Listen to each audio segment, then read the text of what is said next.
The Prisoner Who Became a General. The Andrei Vlasov Story 38-minute voiceover script. Opening, midnight to 1:30. July 12, 1942. A farmhouse in the Fokhof marshes, northwestern Russia. Soviet Lieutenant General Andrei Vlasov is hiding in a barn. He's been on the run for 2 weeks. His entire army, the Second Shock Army, 130,000 men, has been encircled and destroyed by German forces. Most are dead. The rest are captured or scattered. Vlasov is exhausted, starving. His uniform is filthy. He's one of Stalin's most decorated generals. A hero of the defense of Moscow. The man who stopped the Germans at the gates of the Soviet capital just 7 months earlier. Now he's hiding in a barn, waiting for German soldiers to find him. They do. At noon, a German patrol searches the farm. They find him. He doesn't resist. He raises his hands. He's taken prisoner. This should be the end of Andrei Vlasov's story. A Soviet general, captured by the enemy. He'll be interrogated. Sent to a POW camp. He'll sit out the rest of the war. If he's lucky, he survives. If not, he dies in captivity like millions of other Soviet prisoners. But that's not what happens. Instead, Andrei Vlasov makes a choice. A choice that will make him one of the most controversial figures of World War II. A choice that will get hundreds of thousands of people killed. A choice that will haunt Russian history for 80 years. He decides to fight against Stalin. Against the Soviet Union. Against his own country. Within a year, Vlasov will command an army of Soviet defectors fighting for Nazi Germany. He'll become the face of anti-Stalin resistance. He'll be called a liberator by some, a traitor by others. And when the war ends, he'll face a fate worse than death. This is the story of the prisoner who became a general. The story of Andrei Vlasov. And the impossible question, was he a traitor or a freedom fighter? There's no easy answer. But you need to hear the story. To understand Andrei Vlasov's decision, you have to understand who he was before the war. Because he wasn't a malcontent. He wasn't a dissident. He was a loyal Soviet officer. A believer. Andrei Andreevich Vlasov was born in 1901 in a village south of Nizhny Novgorod. Peasant family. 13 children. He was the youngest son. In Tsarist Russia, he would have had no future. But the revolution of 1917 changed everything. Young Andrei joined the Red Army in 1919, during the Russian Civil War. He fought against the White Army, the anti-Bolshevik forces. He believed in the revolution. He believed the Soviet Union would create a better world. A world of equality, justice, freedom from oppression. He was smart, disciplined. He rose through the ranks. By the 1930s, he was an officer. He attended military academies. He studied modern warfare. He became a specialist in armored tactics and combined arms operations. In 1938, Stalin sent him to China as a military advisor to Chiang Kai-shek's nationalist forces fighting against Japan. Vlasov spent 2 years in China. He trained Chinese troops. He learned about guerrilla warfare. He came back to the Soviet Union in 1939 with a reputation as a capable, intelligent officer. And then came the purges. Between 1937 and 1939, Stalin conducted the Great Purge of the Red Army. He was paranoid.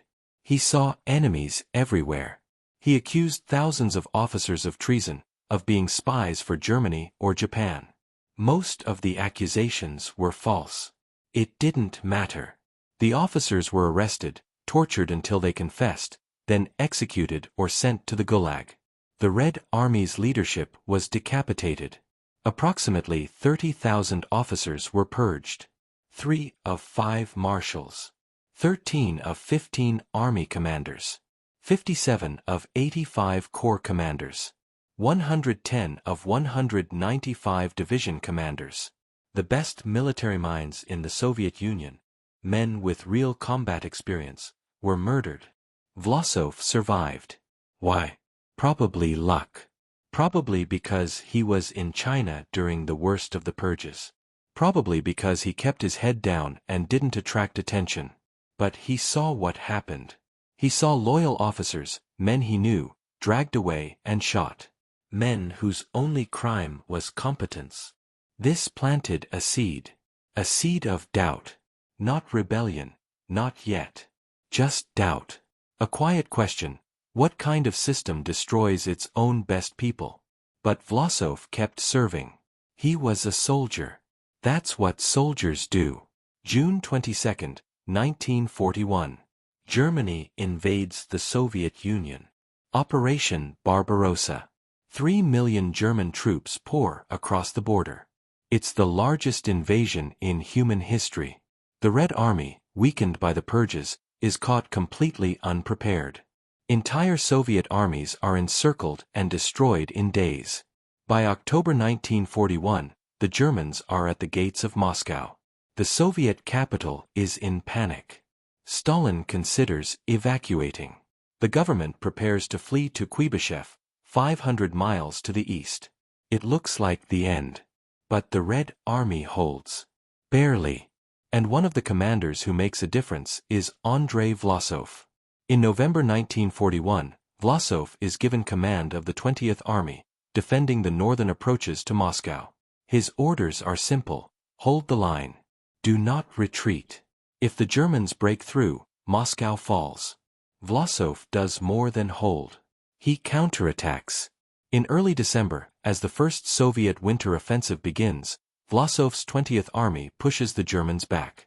They recapture the town of Solnechnogorsk.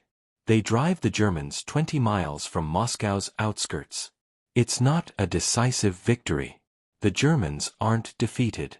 But Moscow is saved. The myth of German invincibility is shattered. And Andrei Vlasov is hailed as a hero. Stalin personally awards him the Order of the Red Banner. Soviet newspapers print his name. Propagandists call him one of the saviors of Moscow. Vlasov's photograph appears in magazines. He's recognized on the streets. For a brief moment, Andrei Vlasov is one of the most celebrated men in the Soviet Union. But he's a soldier, not a politician.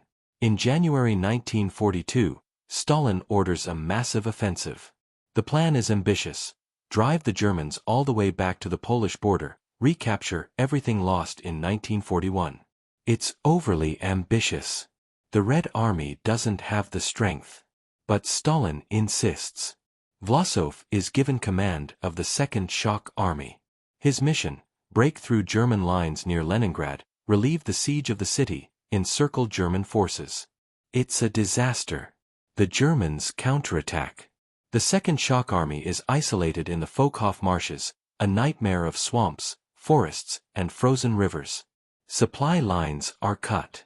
Food runs out. Ammunition runs out. Men start dying from starvation and disease. Vlasov begs Moscow for permission to withdraw. Stalin refuses. Not one step back. The soldiers of the Second Shock Army are ordered to hold their positions. To fight to the last man. By June 1942, the Second Shock Army is being systematically destroyed. 130,000 men entered the pocket. Fewer than 20,000 escape. The rest are killed or captured. Vlasov tries to break out. He moves from unit to unit, trying to organize the survivors. But it's hopeless. The Germans control every road, every river crossing. Escape is impossible. On July 12, 1942, Vlasov is captured. And that's when everything changes. When Andrei Vlasov is captured, the Germans recognize him immediately. This isn't just another Soviet prisoner. This is a high-ranking general. A hero of Moscow. A man whose face has been in Soviet newspapers. He's taken to German Army Intelligence Headquarters. He's interrogated. Not tortured. German military intelligence generally treated high-ranking Soviet prisoners according to the rules of war. But interrogated. They want to know about Soviet defenses, troop movements, command structure. Vlasov tells them what they already know from other sources. He's cooperative, but not overly so. He's professional. And then the Germans make him an offer. They propose he make radio broadcasts to Soviet troops, urging them to surrender. Standard propaganda work. Many captured Soviet officers do this. Some do it willingly, believing it will save lives. Some do it under duress. Some refuse and are shot. Vlasov agrees. But with a condition. He doesn't want to read German propaganda. He wants to speak to Soviet soldiers as a Russian, not as a German puppet. He wants to tell them the truth, that Stalin has betrayed them, that the Soviet system is corrupt, that they're dying for a dictator who doesn't care about them. The Germans are intrigued. This is more than they expected. Vlasov isn't just a defector. He's a believer. He actually wants to fight against Stalin. Why? What happened to the loyal Soviet officer who defended Moscow? Here's where the story gets complicated. Because Vlasov's motivations, his psychology, are debated to this day. We have his own statements. We have testimony from people who knew him. We have German records. But we don't have definitive proof of what he was thinking. Vlasov later claimed his decision came from 3 realizations. First, the purges. He'd seen Stalin murder the Red Army's best officers. He'd seen competence punished, loyalty rewarded with suspicion. The system was insane. Second, the Folkhof disaster. Stalin refused to let the Second Shock Army withdraw, even when it was clear they would be annihilated. 100,000 men died because Stalin's pride wouldn't allow a strategic retreat. Vlasov saw this as murder. Criminal negligence. A dictator sacrificing soldiers for his own ego. Third, what he saw in German captivity. Vlasov was held in relatively good conditions. He was a high-ranking prisoner, given better treatment than rank-and-file POWs. But he saw Soviet prisoners in other camps. He saw the conditions: starvation, disease, mass death. And he learned that Soviet prisoners were being treated worse than any other nationality because Stalin had declared that any Soviet soldier who surrendered was a traitor. This was Stalin's Order No. 270, issued in August 1941. It stated that Soviet soldiers who allowed themselves to be captured were deserters and traitors. Their families would be arrested. If they returned to Soviet territory, they would be sent to punishment battalions or executed. So Soviet POWs faced a choice: die in German camps, or somehow survive and then be punished by their own government when they got home. There was no good option. Vlasov saw this and decided, Stalin is the enemy. Not just Germany's enemy. The Russian people's enemy. Someone has to fight him. But here's the other interpretation, the one Soviet historians pushed after the war: Vlasov was a coward. He surrendered rather than fight to the death. He became a collaborator to save his own skin. He rationalized his betrayal with political justifications, but really, he was just weak. Which is true? Probably both. Probably neither. People are complicated. Vlasov was probably genuinely disillusioned with Stalin. But he was also a prisoner facing death or collaboration. He chose survival. And he convinced himself, maybe genuinely, maybe not, that his survival served a higher purpose. In late 1942, Vlasov meets with German officials. He proposes something audacious: create a Russian Liberation Army. An army of Soviet defectors and POWs, commanded by Russians, fighting to overthrow Stalin. The idea isn't new. There are already Soviet collaborators fighting for Germany: Cossack units, Ukrainian nationalists, Baltic volunteers. But Vlasov wants something bigger. A legitimate Russian army with Russian officers, Russian command structure, Russian goals. His pitch to the Germans: you can't win this war by occupying Russia. The Russian people will resist forever. But if you present them with an alternative, a Russian government, a Russian army fighting for liberation from Stalin, you might win them over. It's a compelling argument. And some German officials are interested. But there's a problem. Adolf Hitler. Hitler despises Slavs. His racial ideology considers Russians subhuman. His plan for the East, General Plan Ost, calls for the extermination or enslavement of most of the Soviet population. The idea of arming Russians, of treating them as allies, contradicts everything Hitler believes. So Hitler says no. Vlasov can do propaganda. He can recruit collaborators for auxiliary units. But he cannot have his own independent army. Not yet. Vlasov is frustrated. But he keeps working. Through 1942 and 1943, he travels to POW camps. He gives speeches. He tells Soviet prisoners, Stalin has abandoned you. Your families are being punished because you were captured. The Soviet system is evil. Join me. Fight for a free Russia. Some prisoners believe him. Some sign up. Many don't, they see him as a traitor, a Nazi puppet. But slowly, Vlasov builds a following. And then, in late 1944, everything changes. By 1944, Germany is losing the war. The Red Army is advancing. The Allies have landed in France. The end is in sight. And the Germans are desperate. Heinrich Himmler, head of the SS, approaches Vlasov. Himmler has always opposed arming Russians. But now, with Germany collapsing, he's willing to try anything. He offers Vlasov what he's wanted for 2 years, permission to form a real army. In November 1944, Vlasov is officially appointed commander of the Russian Liberation Army, Russkaya Osvoboditelnaya Armia, or ROA.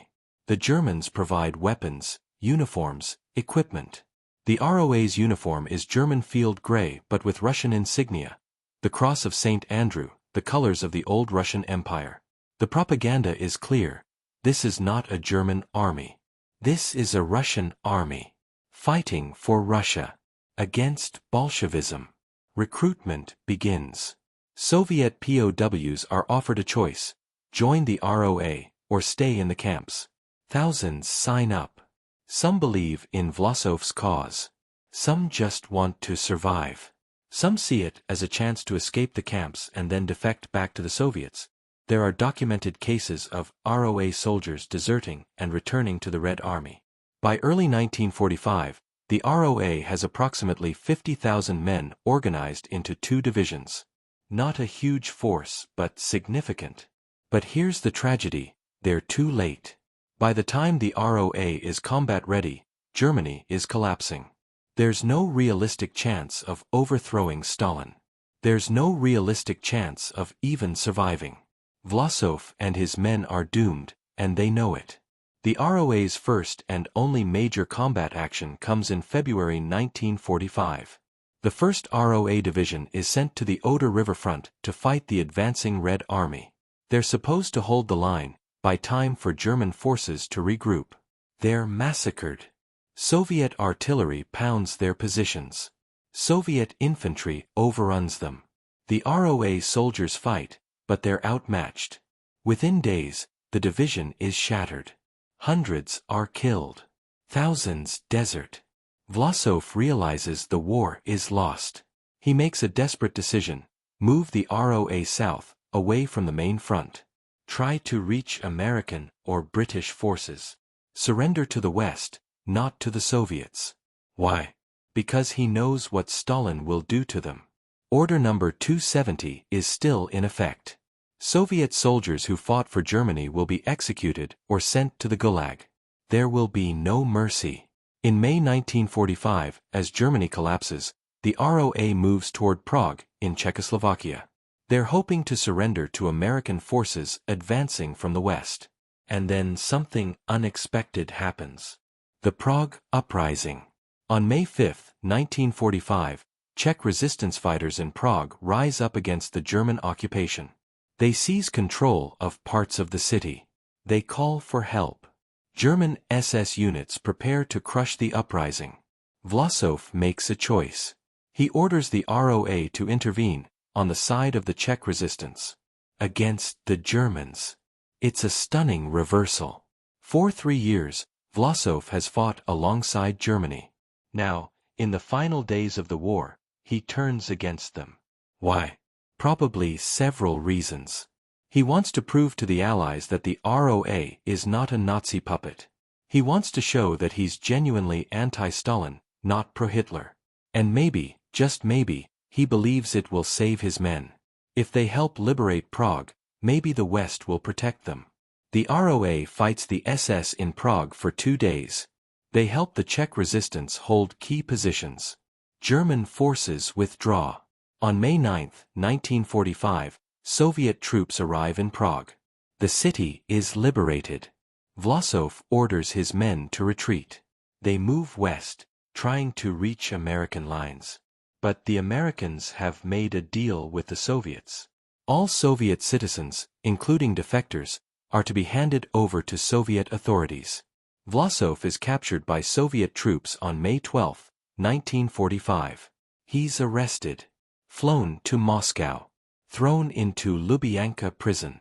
His men, the tens of thousands of ROA soldiers, suffer various fates. Some are captured by the Soviets and executed or sent to the Gulag. Some manage to surrender to Western forces, only to be forcibly repatriated to the USSR under Allied agreements. Some escape, disappear into displaced person camps, eventually make their way to the West under false identities. But Vlasov? Vlasov faces trial. Andrei Vlasov's trial is held in July 1946, over a year after his capture. It's held in secret. The Soviet government doesn't want publicity. They don't want Vlasov to have a platform. They don't want anyone to hear his justifications. The charges: treason, collaboration with the enemy, war crimes. The prosecution presents evidence. German documents. Testimony from ROA soldiers. Vlasov's own propaganda broadcasts. Vlasov is allowed to speak. He doesn't deny what he did. He admits everything. He formed the ROA. He fought against the Soviet Union. He collaborated with Germany. But he argues, I did not betray Russia. I fought against Stalin. Against Bolshevism. For a free Russia. The judges are unmoved. In Stalin's Soviet Union, there is no distinction between Stalin and Russia. To oppose Stalin is to betray Russia. Period. Vlasov is found guilty. The sentence: death by hanging. On August 1, 1946, Andrei Vlasov is executed. He's hanged in a Moscow prison. His body is buried in an unmarked grave. The location is kept secret. To this day, no one knows where Vlasov is buried. 11 other ROA commanders are executed with him. Their names: Malishkin, Zelenkov, Trukhin, Zakutny, Blagoveshchinsky, Meandrov, Maltsev, Bunyachenko, Zverev, Korbyakov, Shatov. All hanged. All buried in unmarked graves. The Soviet government issues a statement: traitors and fascist collaborators have been punished. Justice has been served. And then, something interesting happens. Vlasov's name disappears. For decades, he's not mentioned in Soviet history books. His role in defending Moscow is erased. His existence is wiped from the official record. It's as if he never existed. Why? Because acknowledging Vlasov means acknowledging uncomfortable truths. That a Soviet general, a hero, a loyal officer, chose to fight against Stalin. That there were Soviet citizens who hated the system enough to collaborate with Nazis. That Stalin's own cruelty drove men to treason. The Soviet narrative of World War II is simple. The Great Patriotic War. The Soviet people, united, heroic, defeated fascism. Any contradiction to this narrative, any suggestion that some Soviets opposed Stalin, even during the war, is unacceptable. So Vlasov becomes a ghost. An unperson. Mentioned only in whispers. After Stalin's death in 1953, after Khrushchev's de-Stalinization campaign in the 1960s, some Soviet historians begin to cautiously discuss Vlasov. But always as a traitor. Always as an aberration. Never as someone whose actions might have complex motivations. It's not until the 1990s, after the collapse of the Soviet Union, that Russian historians begin to seriously examine Vlasov's story. Archives are opened. Documents are published. Survivor testimony is collected. And the question emerges, was he a traitor or a freedom fighter? Here's the moral complexity that makes Andrei Vlasov's story so difficult. On one hand, he collaborated with Nazi Germany. The Nazis. The regime that murdered millions. The regime that was invading his country, killing his countrymen, planning to enslave the Russian people. Vlasov fought alongside them. That's not ambiguous. That's collaboration with evil. On the other hand, he was fighting against Stalin, a dictator who murdered millions of his own people, who sent millions to the Gulag, who deliberately starved Ukraine in the Holodomor, who purged his own military, who issued Order No. 270, condemning Soviet POWs as traitors and ensuring they would be killed even if they survived the war. So which evil do you choose? The foreign invader or the domestic tyrant? Vlasov chose to fight the tyrant. He believed, or convinced himself, that he was fighting for Russian freedom. That once Germany defeated Stalin, Russia could be free. A new government. Democracy, maybe. Or at least not Bolshevism. This was naive. Delusional, even. Hitler had no intention of freeing Russia. General Plan Ost called for the extermination or enslavement of tens of millions of Russians. If Germany had won, Vlasov's Free Russia would never have existed. He would have been used and discarded. Did Vlasov know this? Probably. He was an intelligent man. He'd seen how the Nazis treated occupied territories. But maybe he thought he could outmaneuver them. Or maybe he had no other choice. Or maybe he was lying to himself. Here's what we know for certain. Vlasov was not a Nazi. He didn't share Hitler's racial ideology. He never joined the Nazi Party. His goal, at least his stated goal, was Russian liberation, not German victory. But here's what else we know. His collaboration led to the deaths of thousands. ROA soldiers fought against the Red Army. They killed Soviet soldiers. They may have participated in atrocities, the historical record is murky, but there are allegations that some ROA units were involved in anti-partisan operations that targeted civilians. Can good intentions excuse collaboration with genocide? No. Clearly not. But can we understand why someone might make that choice? Maybe. If we're willing to sit with the moral complexity. In modern Russia, Vlasov is still controversial. Some see him as a traitor, plain and simple. Some see him as a man who made a terrible choice in impossible circumstances. Some, a small minority, see him as a hero, a man who dared to fight Stalin when no one else would. There are a few monuments to Vlasov in Russia, erected by anti-communist groups. They're vandalized regularly. The Russian government refuses to rehabilitate him. In official history, he remains a traitor. But outside Russia, among Russian émigré communities, Vlasov is sometimes remembered differently. As a symbol of resistance. As a man who chose freedom over tyranny, even if the path he chose led through darkness. There's no easy answer. No clean narrative. Andrei Vlasov was not a hero. He was not a simple villain. He was a man who made a choice. A terrible, morally compromised choice. A choice that got people killed. A choice that might have been motivated by genuine belief, or desperation, or self-preservation, or all three. He was a Soviet general who became a prisoner. A prisoner who became a collaborator. A collaborator who became a general again. And a general who became a ghost. The question, traitor or freedom fighter, assumes there are only two options. But maybe Vlasov was both. Maybe he was neither. Maybe he was just a man who found himself in an impossible situation and made the wrong choice for what he believed were the right reasons. History doesn't owe us simple answers. It owes us the truth, complicated and uncomfortable as it is. This was the truth of Andrei Vlasov. A man who fought for Moscow. A man who fought against Moscow. A man whose name was erased. And a man whose story refuses to be forgotten.